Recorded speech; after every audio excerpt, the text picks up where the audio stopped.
afternoon. Good morning. So everybody's still awake. Okay, good morning, colleagues. So good to be here. It's a very important event.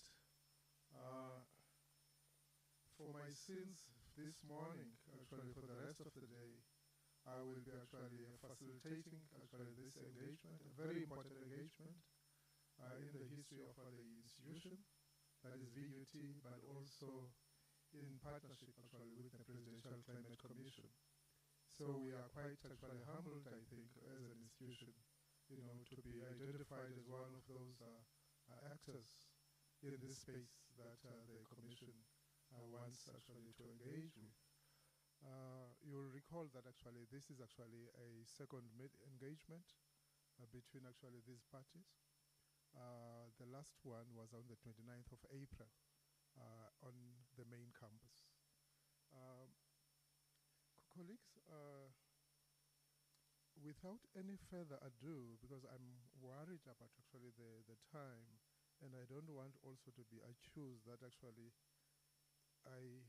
let slip on this one, but we started a bit late, so we'll be watching the clock or the watch, as it were, quite closely.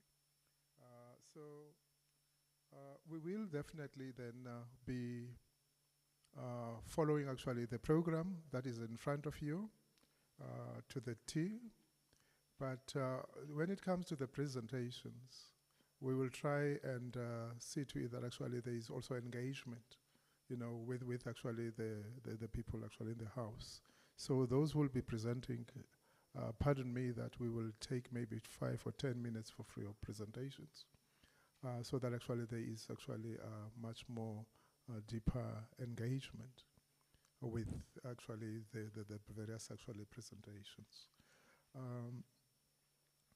I had prepared something, but now I'm worried about the time.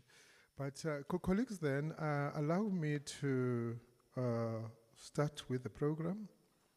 Let's call upon our Vice Chancellor, Professor Khetla Ndlovu, who will be doing the welcoming. Over to you, sir.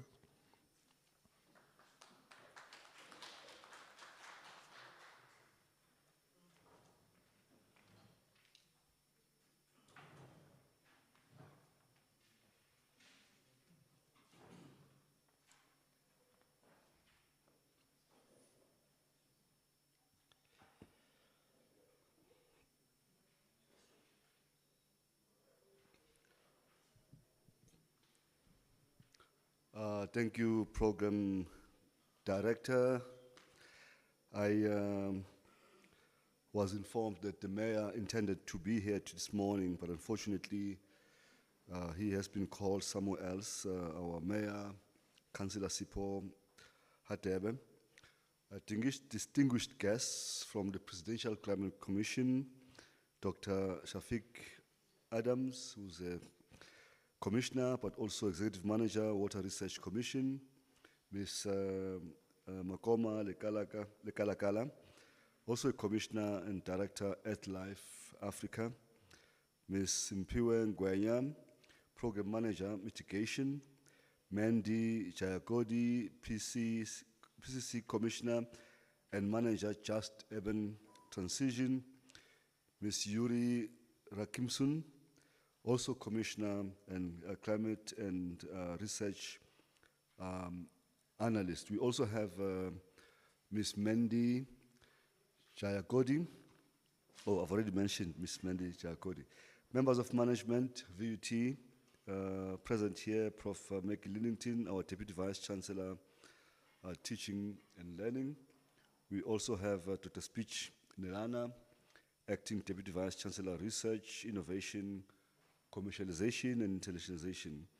Our faculty deans, Prof. Krista Grobler, Faculty of Applied and Computer Science, Prof. Khaled Abu El Hussein, Faculty of Engineering and Technology, Prof. Lazarus Maleho, Faculty of Human Sciences, Acting.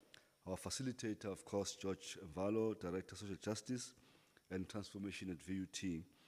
Our research professors and dedicated academics and scholars, We also have representatives from our VUT convocation, VUT labor unions, Nteu and Nehau.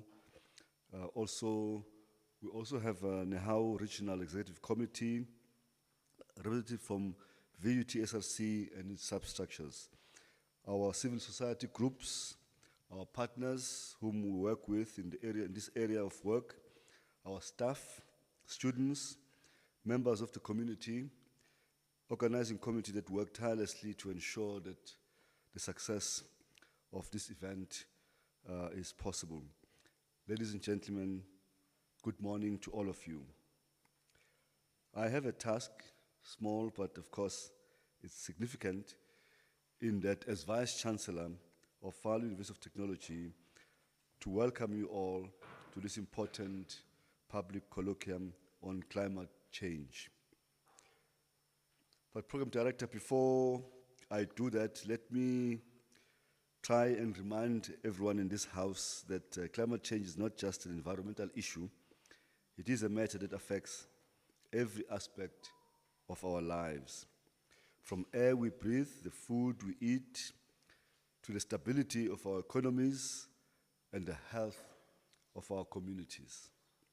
Unfortunately, unlike in the distant past, where we used to only see these incidences on television or read about them on newspapers, in recent times, these kinds of occurrences have hit our shores and are now closer to home. Despite an overall drying trend, the intensity and frequency of heavy rain events has also increased.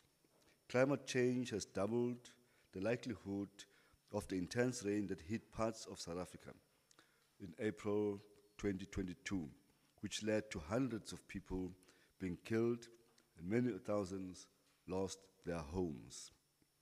Today, we have gathered here as a diverse group of experts, activists, policymakers, and concerned citizens to have a dialogue and a collaboration to address these challenges. Your presence here today can only mean one thing and one thing only, that you all have a shared commitment to understand and ultimately address one of the most pressing challenges of our time, which is climate change. Having said that, let me once again extend our heartfelt gratitude to the presidents, and I repeat this again as I said it earlier in our earlier engagements, who understood too well what is at stake and saw it befitting that this challenge be tackled from the highest office of the land. This by forming what we come to know today as the Presidential Climate Commission, PCC, with a clear mandate to oversee and facilitate a just and equitable transition towards a low-emission and climate-resilient economy. The PCC, in turn, showed confidence in VUT as a potential partner to assist in this endeavor. For that, we remain grateful and aim not to disappoint. Let me assure you that we have ample research and innovation expertise to support the PCC in developing sustainable solutions to this challenge, but also in our effort to bring our partners to the table.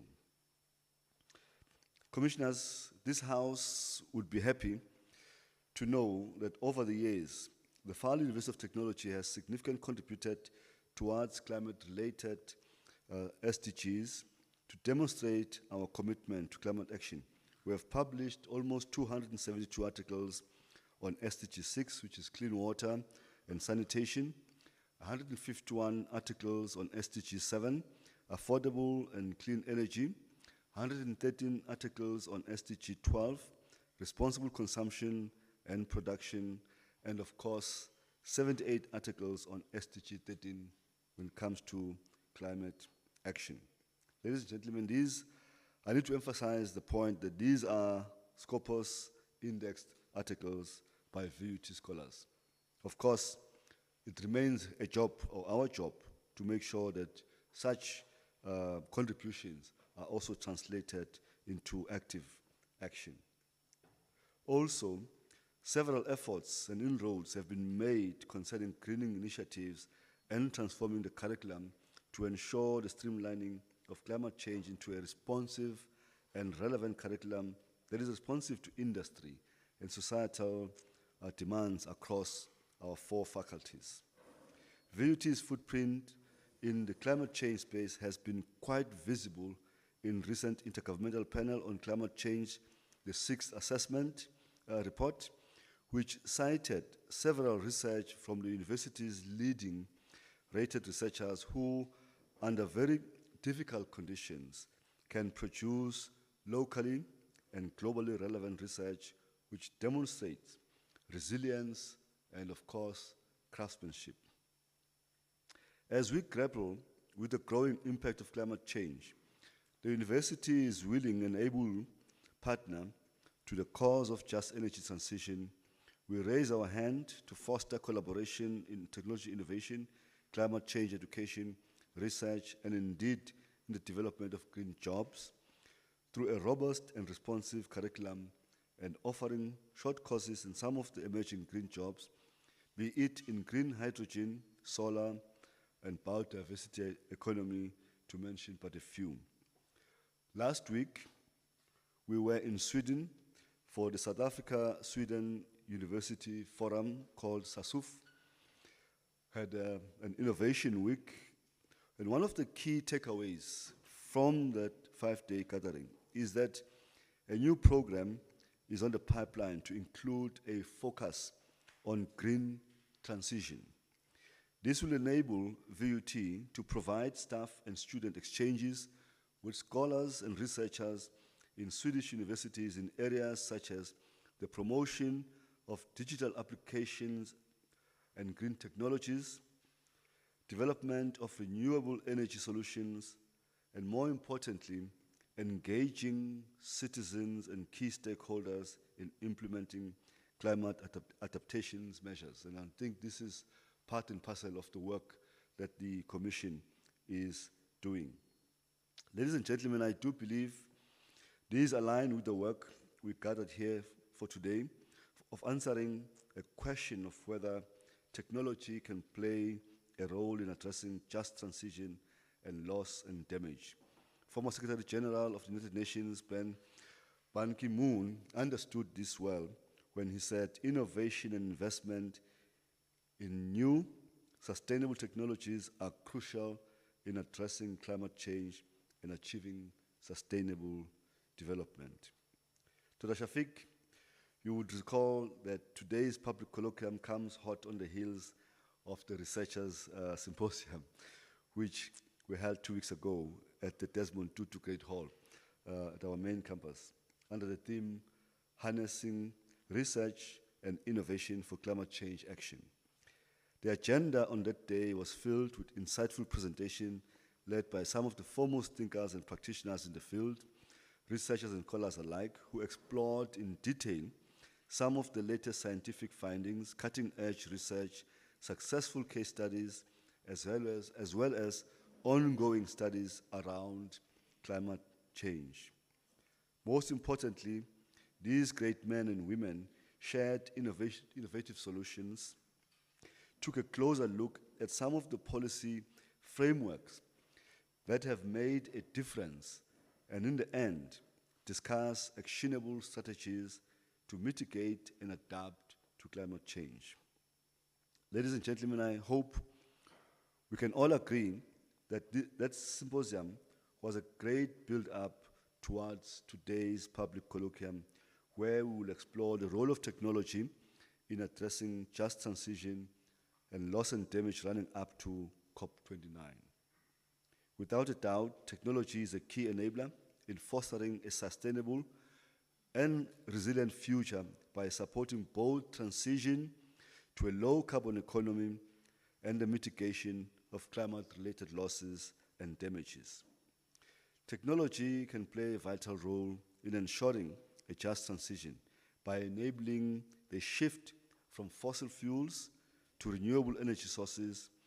Innovation in clean energy technologies such as solar and wind power help create new jobs and industries, thereby reducing the socio-economic impact on workers and communities dependent on traditional energy sectors. Additionally, advancements in digital platform and smart grids enhance energy efficiency and accessibility, supporting equitable growth and reducing energy poverty. In the context of climate change, technology is essential for addressing loss and damage. Advanced early warning systems, satellite monitoring, and data analytics improve disaster preparedness and response, mitigating the impacts of extreme weather events. Furthermore, technologies for climate adaptation such as resilient infrastructure and sustainable agricultural practices will help our communities recover and adapt to climate-induced damages. Innovative financial technologies also facilitate more efficient and transparent distribution of climate funds to affected regions. Now, as we embark on this day of learning and exchange, let us remember that the fight against climate change requires a concerted effort from all sectors of society. It calls for a blend of individual responsibility and community action. Each of us has a role to play, and together we can drive the change needed to protect our planet for future generations. It is for this reason that President Ramaphosa in his 2024 State of the Nation address said, I quote, "Climate change is an existential challenge that confronts us all, and South Africa is committed to playing its part in reducing global emissions," unquote. I take this opportunity to welcome you all to this colloquium. May it be an opportunity to engage in meaningful conversations that can spur collective action by working together with agency and purpose. I thank you.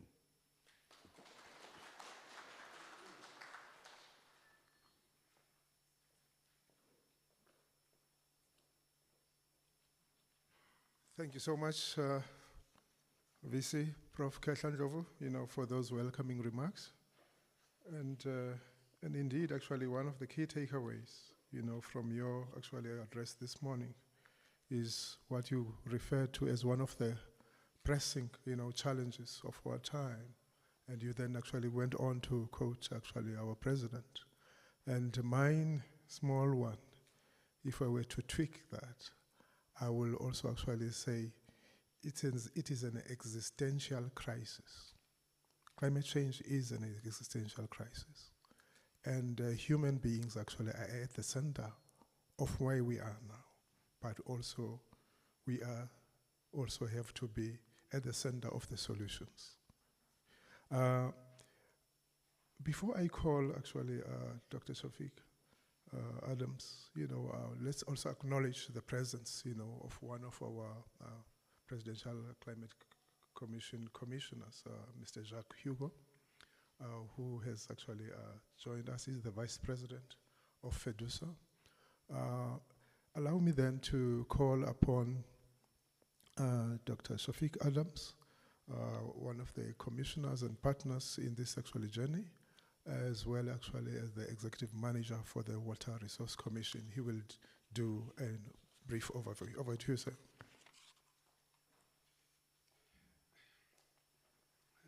Thanks you, facilitator. And good morning, colleagues from VUT, my fellow commissioners, esteemed leadership, management and staff, as well as our social partners. I believe there's a few social partners and media representatives, all protocol observed. My name, as mentioned, is Shafiq Adams.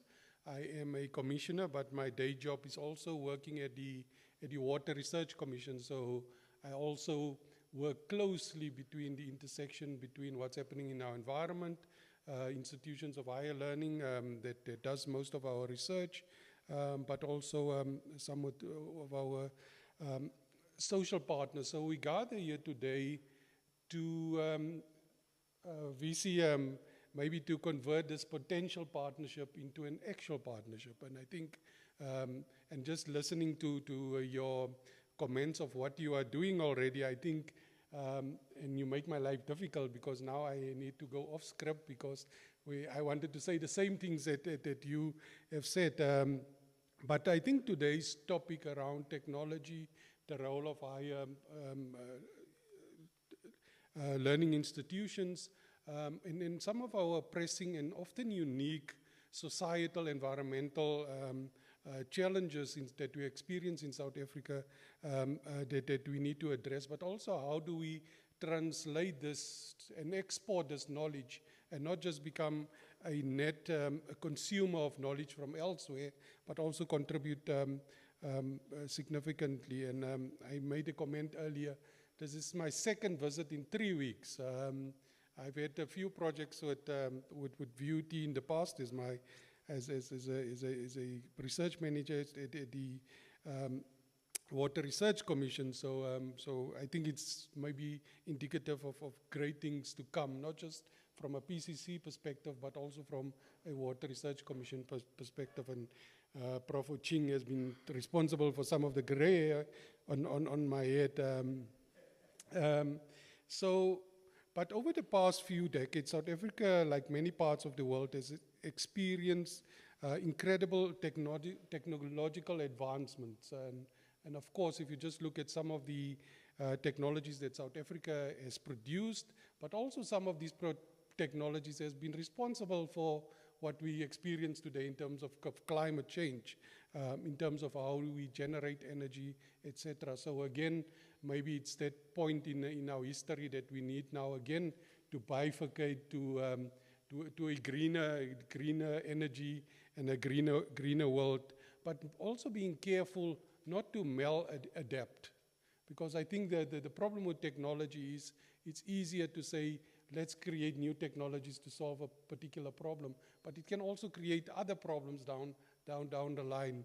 And I think these are some of these issues, but also often we talk about climate change, and of course we are from a commission that deals with climate change, but also we've got broader environmental problems that's interrelated with climate change. And again, we should not focus on one and neglect the other. I mean, in the backyard, the issue of the Vaal River and how the nutrients are finding its way into the Vaal River, that's creating all these blooms and the pollution. And of course, the cost of treatment goes up, et cetera, et cetera. And of course, part of it is driven by behavior. And part of this is driven by how we use our land. And in some of those cases, technology cannot solve it. How we change our behavior is going to solve a lot of those problems. And again, so how do we find that intersection between our behavior, the technologies that we want to unlock, and of course the ones that already exist, and how do we use them better? And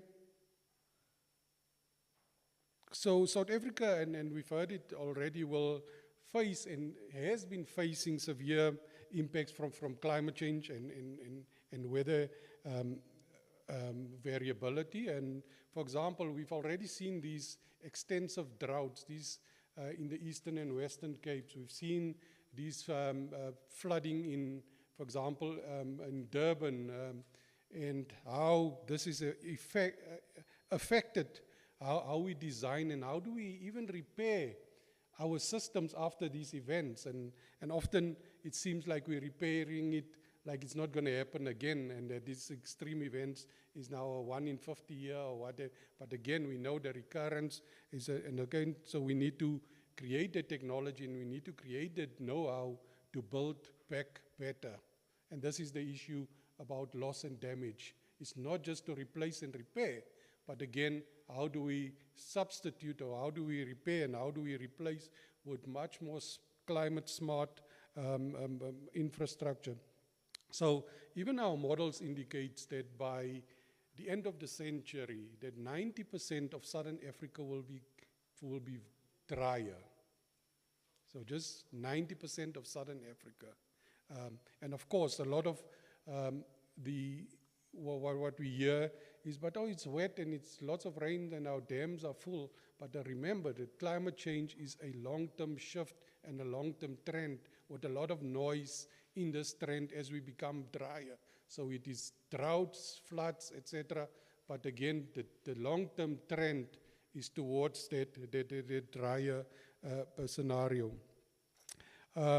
So technological advancements continue to shape how we live, and I always laugh when I look at my colleagues, and maybe same here at VUT, how you grapple with generative AI models and how you use that in teaching and research and how you try and police that. And again, it just shows that how far some of these technologies can come upon you and how you need to respond, and how institutions of higher learnings and research institutions like the WRC as well is struggling with this, because now all of a sudden you need now not to trust people, and you need to use Turnitin and all of these things to check whether what you've received is actually what you've paid for, and those things. So I think we've also heard already that we need to adopt a human and environmental centric. So we've heard a lot that we need to have a human centric, but we often forget that you also need to think about the environmental centric. You can't just what's good for humans, and I think that's part of the things that's been driving the problems that it's all about us and not this environmental centric. And this means that that we need to become empathetic in terms of what society needs and what the community needs and want in which we operate, rather than what we think as academics often what other people need. So again, how do we start to formulate a problem or a problem statement? Is it from my view, or is it from the view of the people that I'm trying to help? So, and again, a lot of those principles we need to go back and we need to engage and then develop our research from that, because I know you've done your PhD and something has become your pet subject which you want to carry throughout your career, but have you ever asked yourself, but is this what society or the environment needs? And often we find that it's not so. And again, institutions of higher learning, and we've heard the impressive from the VC, the research outputs, but he makes a very fundamental statement. Is that output our outcome? It should not be. That output should lead to an outcome and the impact that we want to create in the world. Counting publications and citation and H-index is not enough anymore for the challenges that we have. It's maybe okay for the developed world that they can just looking for tenure and all of these things, but we are employed to solve particular problems nowadays, and again we need to come to these type of outcomes-based things. So, for example, is our, and I'm glad VC also mentioned it, is our research leading to policy shifts? Is it leading to how we engage and how we adapt, and can we use it, for example, when the loss and damage issue is becoming, because the president also announced that we'll also have a fund in addition to the global fund agreed at COP28. So, and again, will we have those technologies that we say we want to now take from the laboratory, we want to demonstrate, pilot, and we want to get it to maybe commercialization or to implementation, etc. So how do we do this? But this, for us at the PCC, must be done in a just and fair way. And that is the key. Technology must not be at the detriment of jobs and in the economy and the livelihoods of local communities. Because, and again, you need to go and engage those communities to understand, will it work there? What will the impact of whatever we want to do or in those communities. But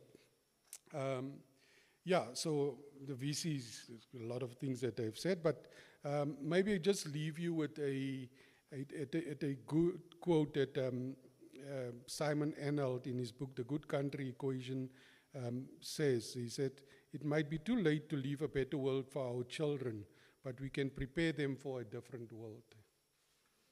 Okay? Very, very profound. I think for most of us, that's it, it's our stage of life, it's too late. We need now to prepare, and we need now to try and leave a better world and create the mechanisms and the tools to enable them to carry this forward. So with that, thank you for your attention today. But let us leave here inspired and committed to making a positive impact on our environment, our country, and our world. So I wish you well with the deliberations. But again, I think the facilitator also we don't want to see 50 slides. We want to engage, and we want to talk, and we want to, because it's part of that engagement, and how do we make it better? And so if you have 50 slides, think about how you make it 5 slides. So with that, thank you, and you're all welcome, as the VC has mentioned. Thank you.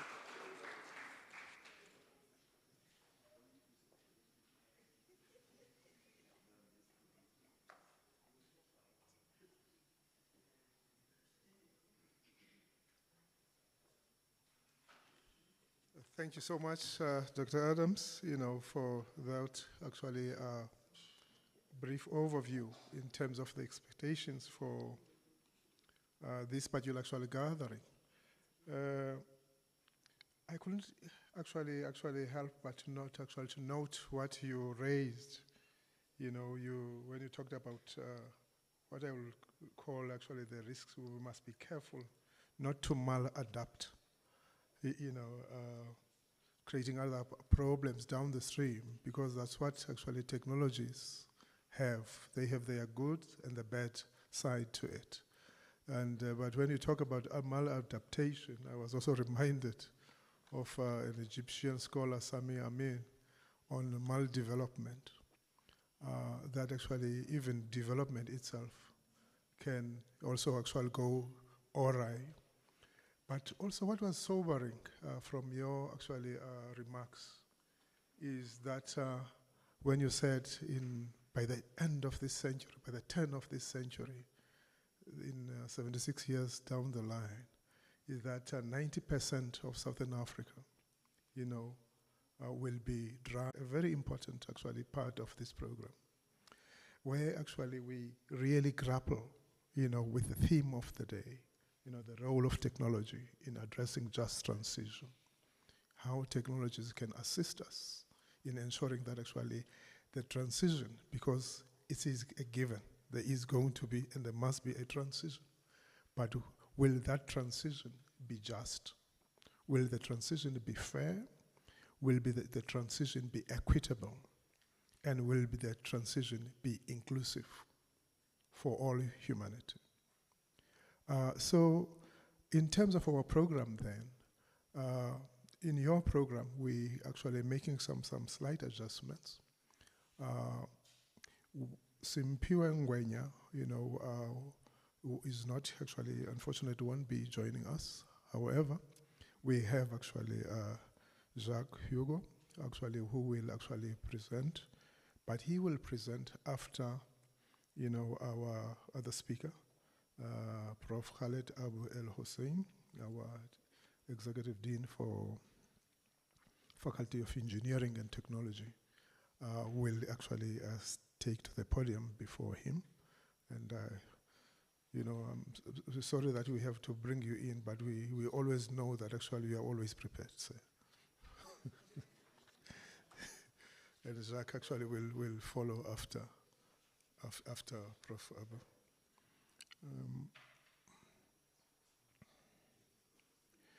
So, colleagues, those who might have missed his actually engagement in April, is that actually Prof. Kabu actually is one of our deans, but also very passionate, about technologies. And I don't want to steal his thunder, but there is more actually that he has up his sleeves. Over to you, sir.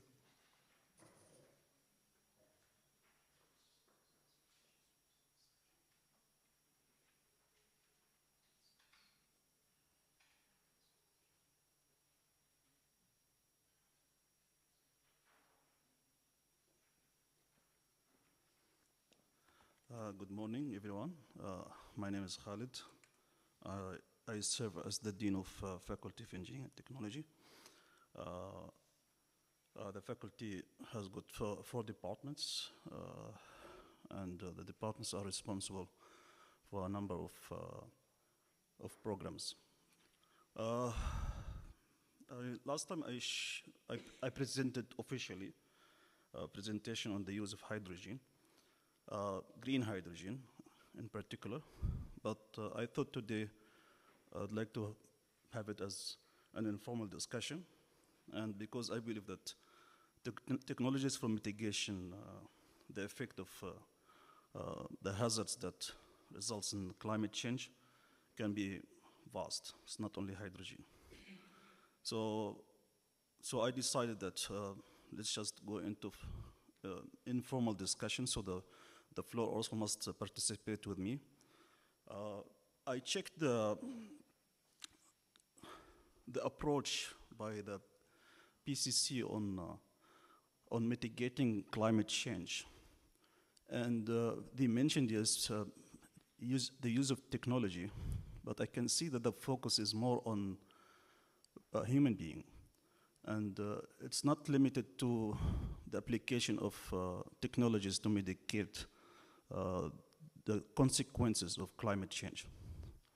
But with doing that, there should be more focus on the society and the consequences on human beings and livelihoods. So starting from here, we would like to emphasize whenever there is an idea to use technologies, there should be also a comprehensive approach whereby the different stakeholders around you are also pulled in, and their interests should be protected. For example, we have a strong move in the university to look at the use of green technology or green hydrogen technology. And we are looking at, for example, in one of the buildings in engineering, we do have solar panels, but we are looking at combining that with hydrogen technology. Now the question is, how we are going to look outside at the society around us in order to really increase their awareness, get more skills out there, and yeah. Also, we dealt with some agents representing companies overseas that they are interested in putting up plants to process waste. So the idea to them was that they need to have many plants scattered in the locations in different areas. So rather than having, for example, a big plant where all the waste gather there, rather they have many plants for hydrogen production in the locations. And that will be easier for the people to really, or easier for them to stock the waste that can be used for generating hydrogen. At the same time, the community out there will benefit from the technology that's going to be next to them in terms of awareness, in terms of skills development. So definitely these mini plants will need skills, and the skills will come from this community. At the same time, these plants will help to mitigate the waste and for example, the extra food stock that is available in the area. Now, at the same time, the same hydrogen producer will put up they are running a feasibility study to put up a hydrogen generation power plant, but using green technology. As I presented last time, hydrogen can be produced either from methane or from gas, and that's process called gasification. It's not really helpful in terms of climate change mitigation. The other process is to use electrolysis to produce hydrogen from water. So now the question is that with the production of hydrogen from water, there will be now additional pressure on water resources in the country. Now with the use of green hydrogen, we are talking about not fresh water, but we are talking about water that is free from contaminants. So for that, we need to have the necessary skills that can deal with water processing, wastewater purification. Again, I'm not talking about water that can be used for drinking. And you know the situation in Gauteng in terms of water reservoirs that are produced after mining. That can be a good source for hydrogen production. Colleagues, I'm just mentioning one technology for mitigating of climate change. However, I believe that the approach is not only to use the technology, it's not only about transferring the technology to our area, but it's also, again, it's about people who are going to use the technology. When we talk about hydrogen technology and the use of hydrogen technology, for example, what we foresee is that it can be easily used for heavy trucks, okay, for heavy transportation, and for around in the area for decarbonizing steel making. The Vaal area is well known for steel making, and this process produces a lot of carbon dioxide. With the introduction of hydrogen during the manufacturing process, the amount of carbon can be captured or can be eliminated. Rather than using this classic way of capturing carbon dioxide and storing it in the underground. Now, the challenge is not in the technology exists there. The challenge is in the expertise and the skills that needs to be developed around that. Yes, you can have a hydrogen engine, you run your car with hydrogen engine, but who is going to take care of the system? Where is the expertise? So recently we have been engaging with the EU, and we put up a proposal with 20 EU members, and we have been privileged to be the only South African rep in terms of University of Technology that will participate in the development of vocational training in green hydrogen technology. So our idea was to have at least or to develop at least a higher certificate in green technology or in green hydrogen, renewable energy.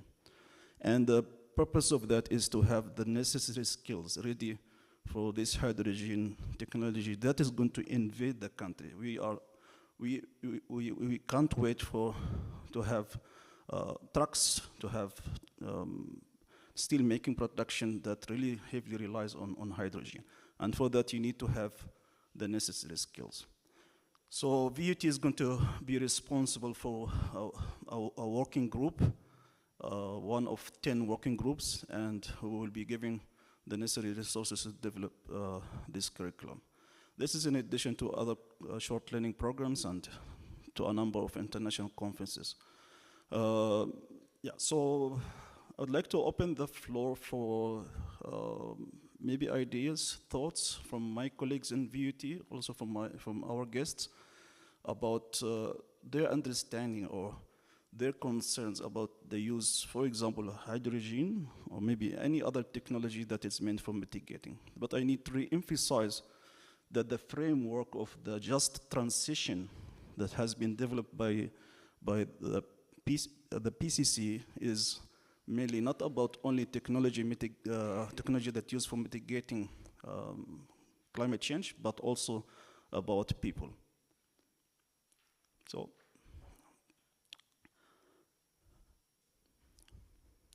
can I ask the crowd, what do you think about the use of the combination of renewable energies rather than hydrogen, for example. Nuclear energy. Why we don't talk about nuclear energy? So I'm just trying to trigger the discussion, and we need to really, as a VUT, we need really to play our role, not just to do research in terms of technical research, but also to look at how we can benefit the society around us.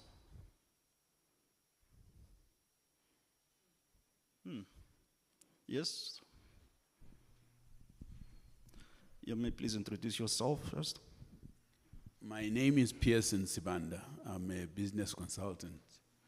Welcome. This could not have come at a more opportune time for me, for example. I'll just place a disclaimer. I'm not an expert insofar as hydrogen technology is concerned.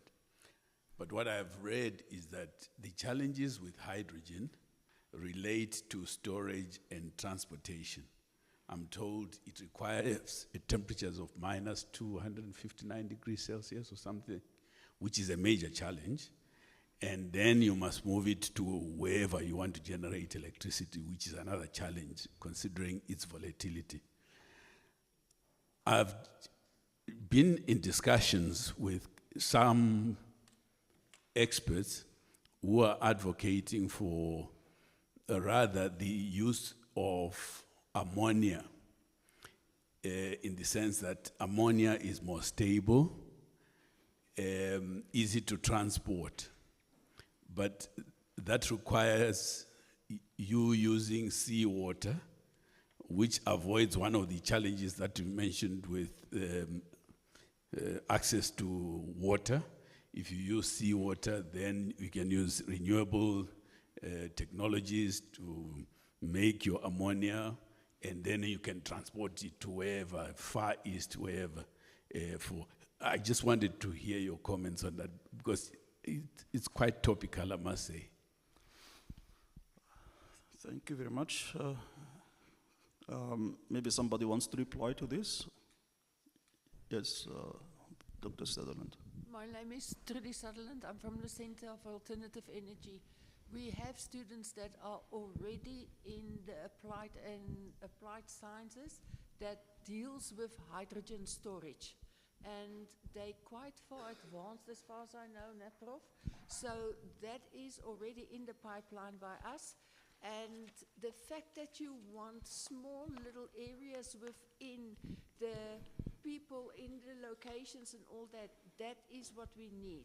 We can do that with wind energy as well, so that the wind trees produce very little energy, but enough for the people in a house or a shack or wherever they are, so that you have just transition within the places that needs it the most, and who hasn't got the monies to buy the big and expensive solar energies. Thank you. Thank you. Thank you for the question, if I may come in here. Yes, the challenge number one when we deal with hydrogen is the storage. Hydrogen tends to leak quick through the material structures. And that's why we look at this technology. We, as a university, before we embark on doing research, the idea is not just to do research. The idea is to do research that is relevant to the industry. And we cannot avoid that hydrogen is one of the main, in addition to fuels, other fuels that use in fuel cells, like ammonia and maybe methane. And so we are aware of the challenge, and this is one of the priorities when it comes to doing research, applied research in value and innovative technology. We have facilities that deal with production of materials and processing of materials, examination of materials, and hence we would like to embark on the use of hydrogen as an alternative energy. But it's really valid point. Thank you. Okay, thank you. I'm Sahile Manga from Mfuleni, the advisor to the executive mayor. Look here, I was just very happy when you raised the question on the waste, both solid waste and affluent waste. Look here, at the current moment, as the VAL, the Mfuleni, we sit with around 58% of unemployment. Then you have your manufacturing industry also going down. Now, at the moment, I just remember, I think around Friday, you just have a waste throughout our region. Now, the question of the waste is two, is that the cost that the municipality incurs in removing waste almost is lower 3 times than what the residents must pay. That's one question. Now, the municipality is sitting with the challenges that how do you effectively collect your waste? You have continuously the trucks that breaks. Do you over-invest in that? Or do you have an alternative in terms of how you deal with the waste? It's almost similar to our waste treatment plants. You know, we'll sooner engage with the rainwater on the partnership than the rainwater. It's saying, no, this is a gold, the waste is a gold. They will use far better than what the municipality is currently doing.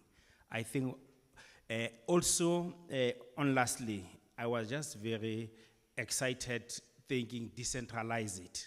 You know, you sit with the townships in the Val. If we can just look at those statistics, those that are doing houses, most of the RDP houses were built in our area. Almost about, there's no area in Gauteng in particular that has built more houses than our region because of we had the space. Now this is putting a huge burden in the municipality whereby 80% of households are supported by almost 20% of households. I just, to just have an input and have your comments on that. Thank you.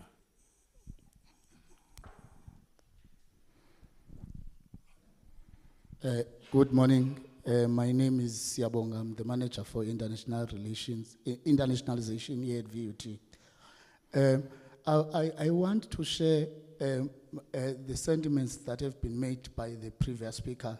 You know, when I interrogated this framework of the PCC, one aspect that is not clearly articulated is the issue of social aspects of climate change. That talks to the issues of attitude.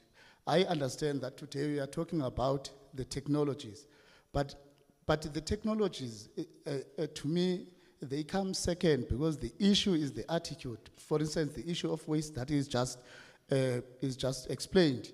And one would expect that the framework would have a kind of followed some human ecological approach that looks at the complexities within the complexities at different levels of interaction between people, between organisms, and the environments.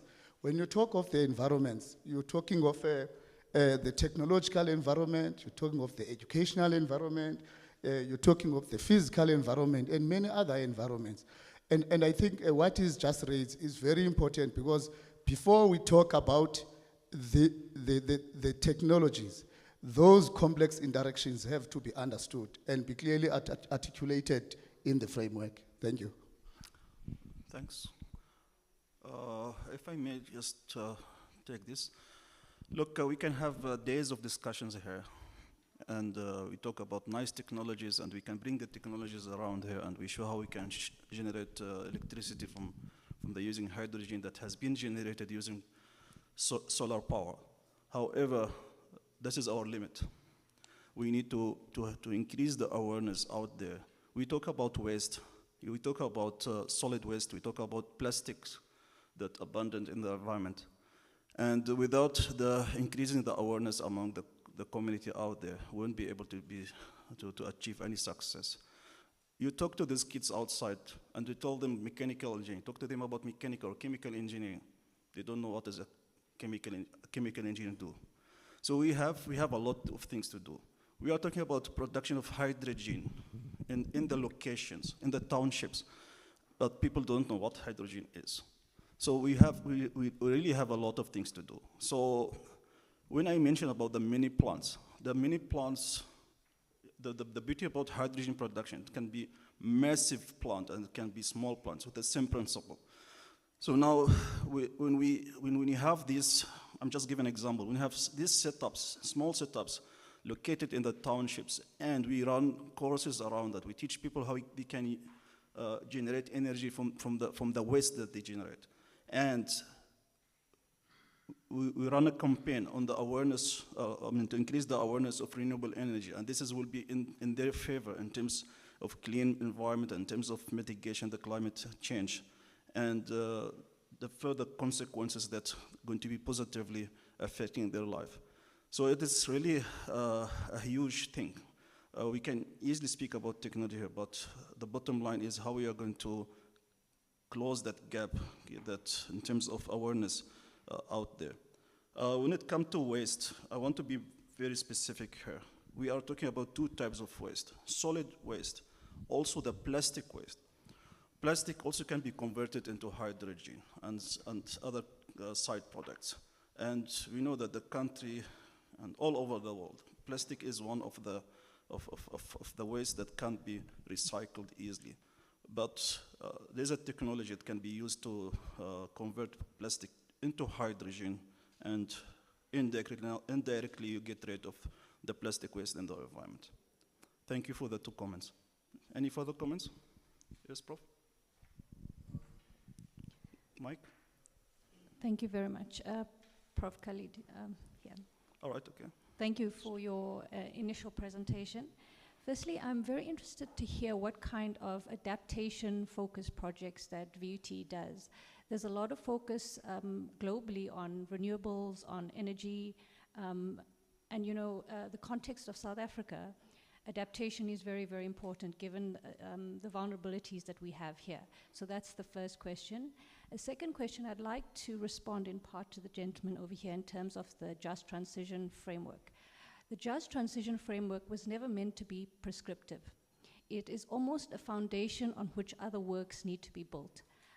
And there was no way that we could have made it a very prescriptive document given what we're working with. But I think these kind of conversations will add to that journey, and we look forward to it. So thank you very much. Thank you, but you haven't introduced yourself. I beg your pardon.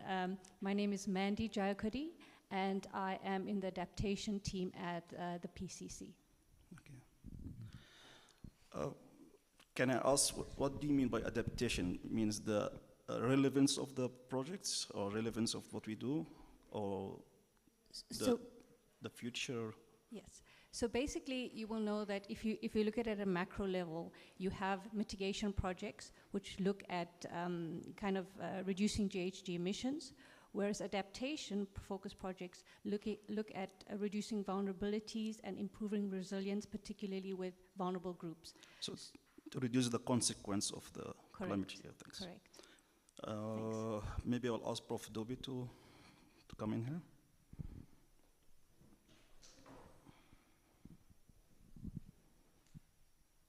Thank you. Thank you very much for that question. So I think as Value University of Technology, we recently, I think most of us would have seen, I think, the onboarding of the Agricultural Department. But we also have a Center for Sustainability Livelihoods that has been looking at how small gardens can actually contribute towards, I think, assisting in terms of food insecurity, given the amount of droughts I think that we are facing.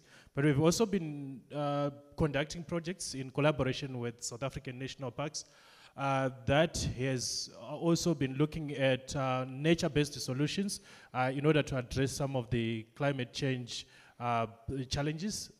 We've got some project that we have also worked with the Western Cape Provincial Government, the Cape Town Provincial Government, looking at coastal erosion. I think also we've got some project that has been ongoing in Eastern Cape, and also some private nature reserves to look at how tourism and ecotourism can be used in terms of adaptation solutions. So I think in brief, we can share, I think, much more in terms of that. I think we can exchange notes after this. Thank you. There's a question here by the Vice Chancellor, Prof. Lovo. Sorry, it's not a question, so to say. I'm just trying to think in terms of, at the end of the day, are we getting answers, or are we more or less also thinking in terms of the kind of solutions that we have to bring to the forth? We may ask the question, but it's always help if one says, you know, from my point of view, I think these are the kinds of things that we can do, because it becomes important in terms of how then to expand new knowledge that we may be getting out of this process. I'll tell you something very interesting about the comment made regarding the attitude of the public, more or less, how to bring human ecology approach into the whole thing. You know, the sewer is a simple and straightforward matter, in that it's either the infrastructure is old and therefore it needs to be renewed, and as simple as that. But there are other human challenges around sewer and waste, in a sense that I may move in an area where maybe my traditions are not necessarily well accepted, and I slaughter a cow, and because I don't eat the intestines and the head and I don't know what to do with the skin, I then dump it into a sewer and think that's gonna go away, and therefore it blocks and then creates problems. A simple, small thing causes more havoc than we think. And so how do we get the public and the people to actually think about these things, that when they see sewer spilling, it might not just because of the infrastructure itself, but it might be the cause by the very same people in the same area. And how do we find ways in which we can engage our public to have an understanding of these challenges, and how to also be able to be responsible to act as soon as possible, you know. So it becomes important that we have a partnership, and I think this issue of climate challenges and so on transit to that, to say how do we create those partnerships in our communities with municipalities, with institutions, and so on, to be able to. I was once asked a simple process where government provided tunnels for what you call cooperatives. Very noble, good event, and a lot of money spent on these things. But they forgot one thing, is to teach people how to fix those small challenges. Water blockage, and the tunnel stands for months and months. Just a small little thing, you know. And how do we do those things? Because I think it becomes important that we have that kind of initiative ourselves, that we take into account. So there is a lot that I think we have to do in creating public awareness on some of these things. Thank you. Thank you so much, Dr. Shafiq. Maybe just to wrap it up, I saw the facilitator already indicating, but sitting here, and because I'm very interested in this type of thing, but if you just listen, and maybe if the recording or the minutes, we all speak in a push mode. We already think what's good for someone else.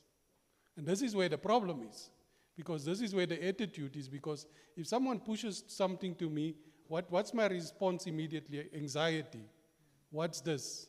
Where is it coming from? And South Africa is rife with this type of problem, because it's maybe from a different political party, it's the scientists versus the engineers versus the man on the street, is the different social partners. But how do we create a push-pull model? So, and again, so for example, let's take the hydrogen thing.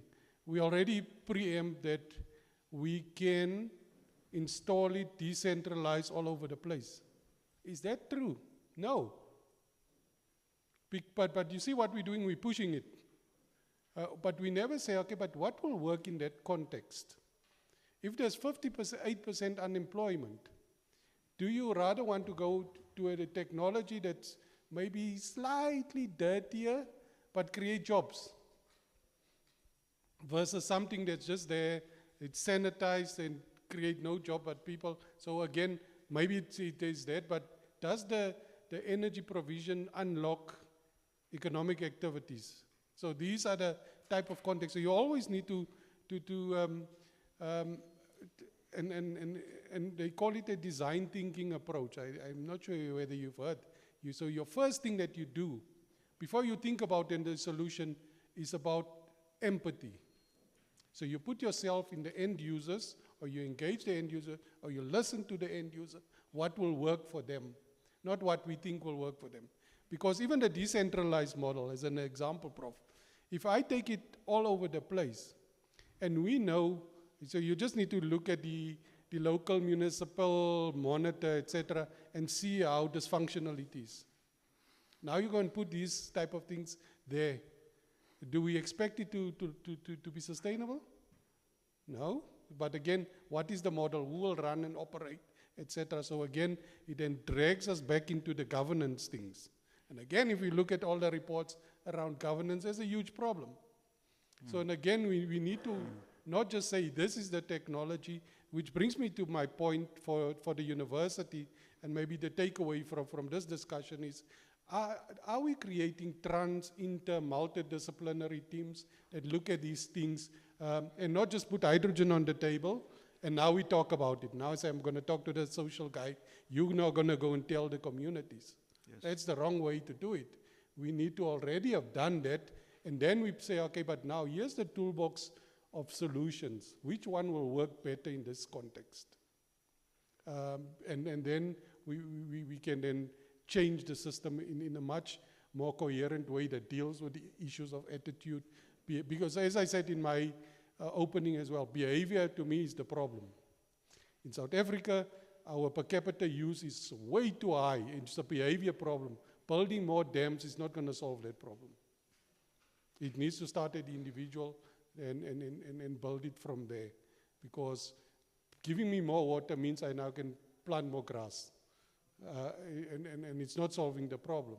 So maybe that's just, so just my takeaway is, are we creating the right teams within the universities that look at particular problems from a push-pull model, and et cetera. And that's why I'm saying that the social sciences are often my experience at least, I've been an academic probably 20 years ago, but my experience they are the least resource because they bring maybe the least subsidy into the system. So you see in the university who's the glamour boys and girls, etc. But are we then bringing that right skills to deal with some of our contextual problems? Thanks. Thanks, Dr. Shafiq. Yeah. At the back there, Mr. Radabi.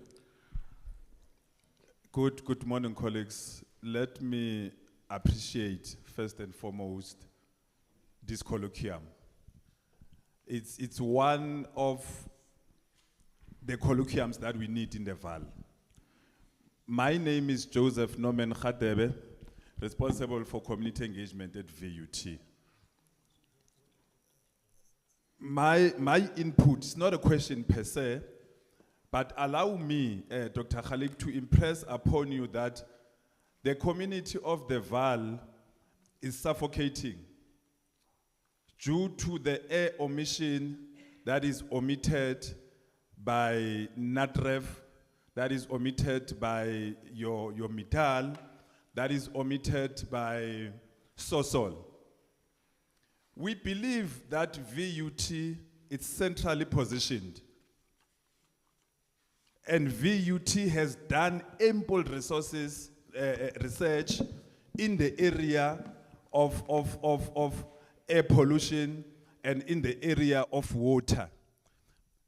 What we are impressing upon is that with all the articles that we are having, all the critical engagements that we are having, we do not have practical solutions to mitigate the situation that is facing us. We want to impress upon the colloquium that as you are adopting programs of action, do focus on issue of pollution. The research has told us that 30% of miscarriages that happens in the Val is because of air pollution. So well, we are impressing upon that this colloquium at least should have an outcome-based solutions and interventions with VUT at central or leading these projects. We are fortunate enough as VUT that during the transitions of universities, higher education in 2004, we were awarded ample land where we can utilize that effectively to establish these programs. We know one critical programs that we are in a pipeline is the one of bringing an alternative, safer energy, one of its kind in the globe. We'll be doing that pilot project with CBD Spectrum. These are kind of programs that we will pride ourselves with because these interventions, first and foremost, they are climate savvy. Secondly, they are bringing solutions to the energy crisis that we are having in a practical means. So well, I implored upon that let's be progressive and take leadership.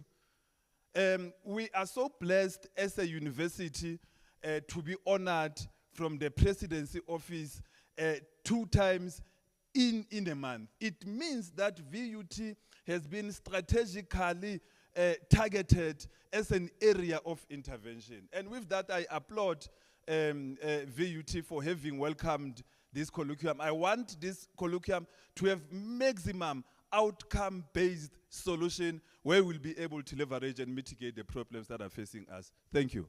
And thanks for the interventions that we are doing as the engineering department. Can we take last comment from Prof. Grobler? Yes, Prof.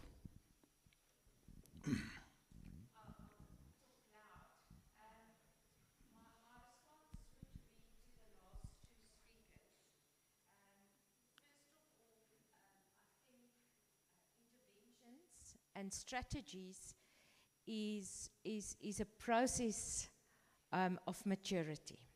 So we first need to start collecting data,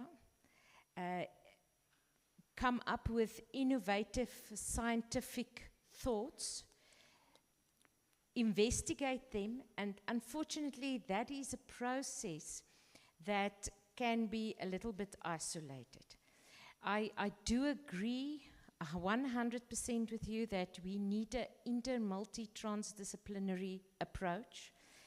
And I can proudly say to my colleague, Mr. Radebe, that it's not only air pollution that's suffocating the Vaal, it's also water pollution. So in both the Faculty of Engineering and the Faculty of Applied and Computer Sciences, we are focusing both on energy and on pollution. Now, when we reach the stage now where we need to measure implementation, when we need to come with implementation, it's there where we now need to collaborate. And in terms of the energy, there is a strong leadership in terms of the water pollution, to try to bring these individuals, that's researchers, together, and as well as the energy, and particularly the alternative energy, so that we merge now the science that has collected these data. And just for the attendees, we are now at that stage where we have formed an interdisciplinary collaboration team, and that we are now at a stage where we also incorporate human sciences, as Prof. Dube indicated, but also managerial sciences. So all 4 faculties are engaged in this collaborative approach to address this, but unfortunately we are also in need of funding.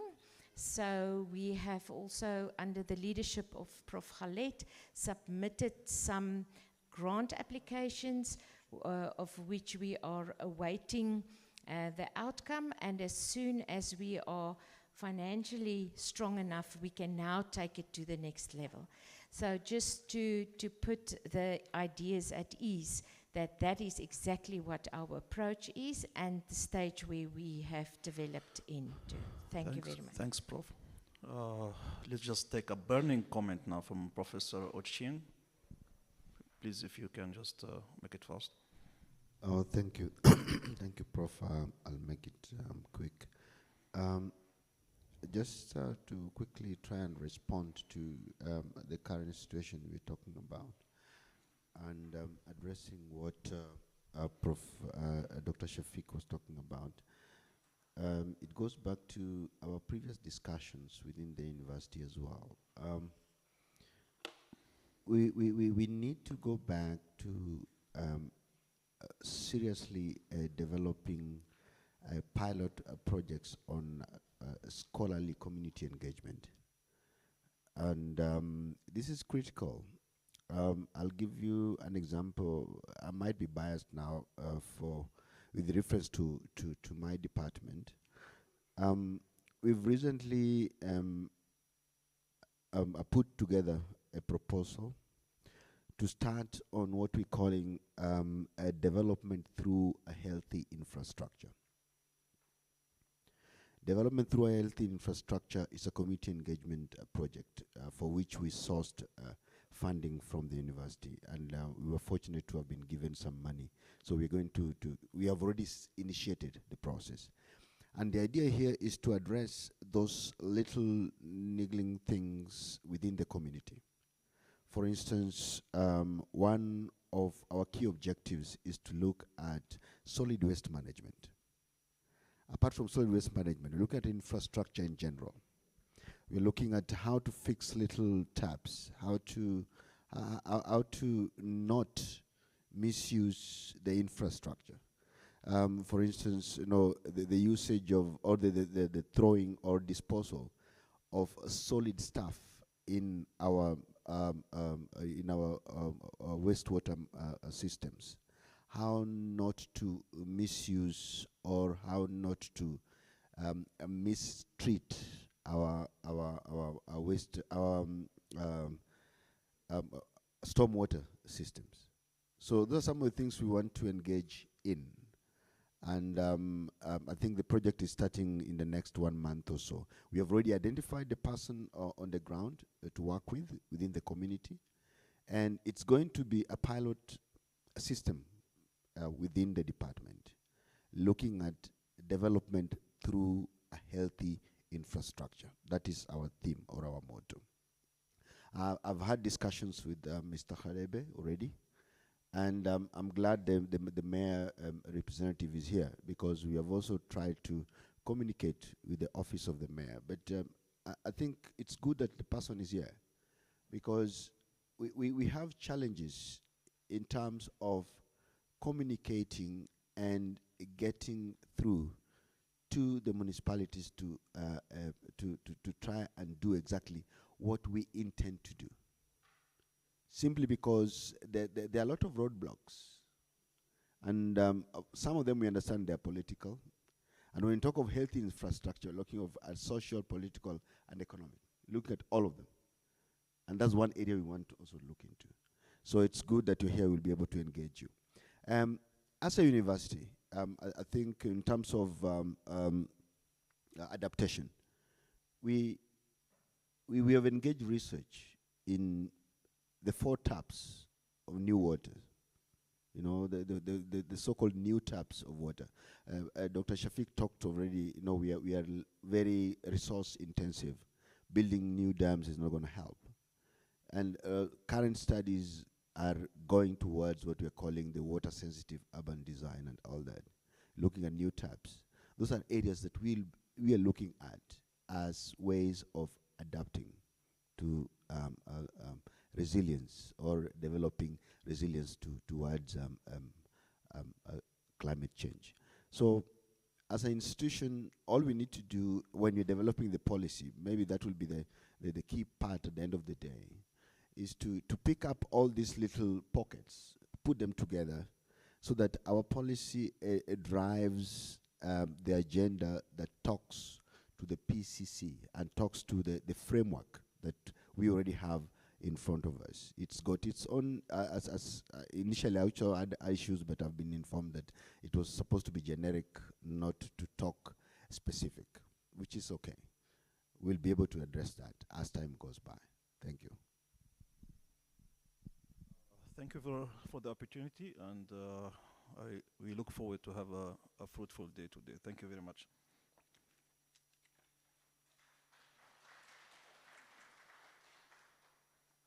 Thank you, Prof. Khaled, and also actually to this actually robust engagement. Perhaps actually it means that actually maybe we dedicating just a day to this event, you know, could actually not actually achieve all actually the goals, because our idea really is to have those engagements. These are very vital as part of these dialogues. Without any further ado then, allow me to also actually welcome to the podium, you know, our next speaker.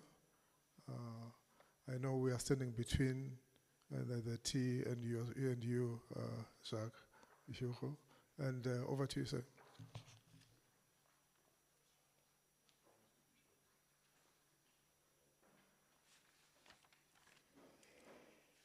Vice Chancellor, Prof, fellow commissioners, esteemed guests, all protocol observed.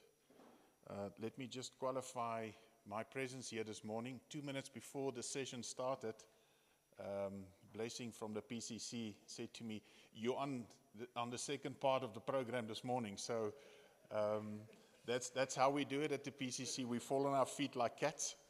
But it is an absolute privilege. It's an absolute privilege to be here today and to be part of this colloquium. In order for the just transition to succeed, every aspect needs to add to its success. And you know, there was some talk about the framework. The framework was crafted within the PCC without having a base to work from. So the framework at its heart is a framework. And I think we've set a very high bar internationally in terms of our framework, and I know that some of the work that's gone into the framework has already been used internationally as well. Whether it's technology or nature-based solutions, we need to use all of that to advantage. So, Prof, to your comments in terms of green hydrogen, green hydrogen is but one of the aspects that will solve challenges within our country. We are endowed with lots of resources in order for the green hydrogen to take off. But isn't it time, and this is a personal comment, isn't it time to move from conception to that implementation? Our next door neighbor, Namibia, is now proud of the fact they're going to be producing green steel. And you know, when I see things like that, I say it's time for action, less time for talk. And I think one of the biggest challenges is in terms of the investment that's needed in this new technology. Prof, on your presentation, green hydrogen is not an option anymore, but a necessity in our aim for a progressive NDC. In a country where we're struggling with energy surety and somehow recency in our heads make us forget about the ills of load shedding. And I think it's the same on the Vaal, like in Johannesburg. If there's load shedding, we all start talking in different languages, talking about why is this happening to us. In terms of solving the energy challenges, there needs to be a mix. We have seen in the latest draft of the IRP 2023 that there's proposals from the Department of Mineral and Energy in terms of that energy mix. We are of the opinion that that energy mix needs to be more progressive. When we set targets, we need to quantify, reduce, and monitor our emissions. And this is where technology will play a big role in understanding that. The right technology can simplify the process, make it more efficient, transparent, and more effective. Both technology and nature-based solutions is the key in working together and leveraging on the existing and future technology to achieve the ultimate goal. And I think one thing that we're now seeing that is growing exponentially is artificial intelligence. And that will need to be harnessed and understood in this journey towards a just transition. I've promised to be short. Thank you very much.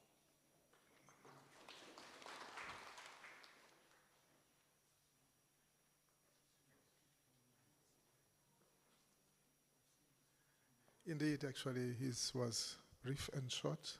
Maybe they conspired, with Khaled that he will use his time, and I was more worried that we might not have actually enough time for actually Jacques. Thank you so much, Jacques, for actually those challenges. Colleagues, again, as we are going to go for a break, tea break, that is it possible? I'm requesting with utmost actually respect that we can at least shorten maybe the time that we have allocated to the break so that we can catch up. Can we steal maybe 10 minutes from those 30? Will that work?